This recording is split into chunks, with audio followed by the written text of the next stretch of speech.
இன்னைக்கு நம்ம பார்க்க போறது கேரட் அல்வா. ரொம்ப சிம்பிளா சூப்பரான டேஸ்ட்ல எப்படி செய்யறதுன்னு பார்க்கலாம். கேரட் அல்வாவுக்கு தேவையான பொருள் என்னன்னு சொல்றேன். 1/2 கிலோ கேரட் எடுத்து துருவி வச்சிருக்கிறேன். நெய், அப்புறம் ஃபுல் கிரீம் மில்க் வந்து 200 ml எடுத்து வச்சிருக்கிறேன். சர்க்கரை 100 இருந்து 150 கிராம் வரைக்கும் போதும். முந்திரி, பாதாம், ஏலக்காய் பவுடர். இப்ப எப்படி செய்யறதுன்னு பார்க்கலாம். ஸ்டவ் ஆன் பண்ணி குக்கர் வைக்கிறேன். குக்கர்ல ஒரு 2 ஸ்பூன் நெய் ஊத்திக்கலாம். துருவின கேரட்டை இதுல போட்டுடலாம். கேரட் போட்டு கொஞ்சம் நல்லா வதக்கிடுங்க. கேரட்டை கொஞ்சம் நல்லா வதக்கியாச்சு. இப்போ இதுல பால் ஊத்திடலாம்.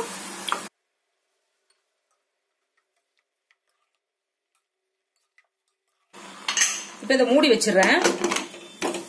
ஒரு 4 விசில் வர வரைக்கும் வெயிட் பண்ணலாம். 4 விசில் வந்ததுக்கு அப்புறம் நான் ஸ்டவ் ஆஃப் பண்ணிட்டேன். இப்போ பிரஷர் போயிருச்சு. நான் ஓபன் பண்ணி பாக்குறேன்.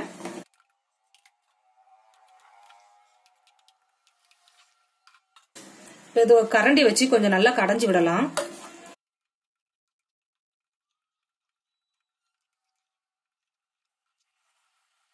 இப்ப இதை ஒரு பேனுக்கு மாத்திரலாம்.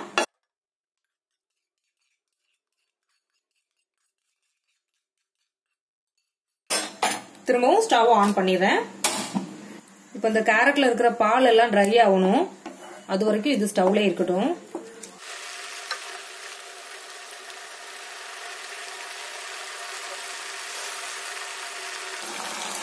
பால் கொஞ்சம் ட்ரை ஆயிட்டு இருக்குது.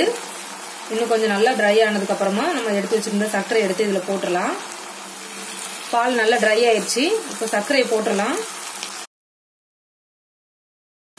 சர்க்கரை மட்டும் கொஞ்சம் பார்த்து போடணும்.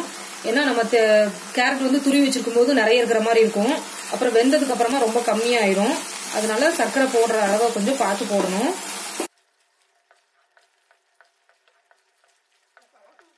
சர்க்கரை போட்டதுக்கு அப்புறமா கொஞ்சம் தண்ணி விட்டுருச்சு. இப்ப அந்த தண்ணியும் ட்ரை ஆகுற வரைக்கும் நம்ம கிளறிட்டே இருக்கணும். இப்போ தண்ணி எதுவும் இல்லை, நல்லா ட்ரை ஆயிடுச்சு. இதை இறக்கி வச்சுட்டு இப்போ முந்திரி வந்து வறுத்து இதுல போட்டுடலாம். இப்போ 1 ஸ்பூன் நெய் இதுல ஊத்துறேன். நெய் சூடாயிருச்சு. முந்திரி போட்டுடலாம்.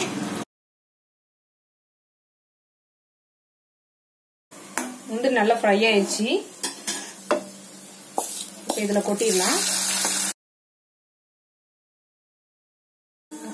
அடுத்து பாதாம் போட்டிருக்கிறேன். அடுத்து ஏலக்காய் பொடியும் போடுறேன். இப்போ நல்லா கலந்து விட்டுடலாம்.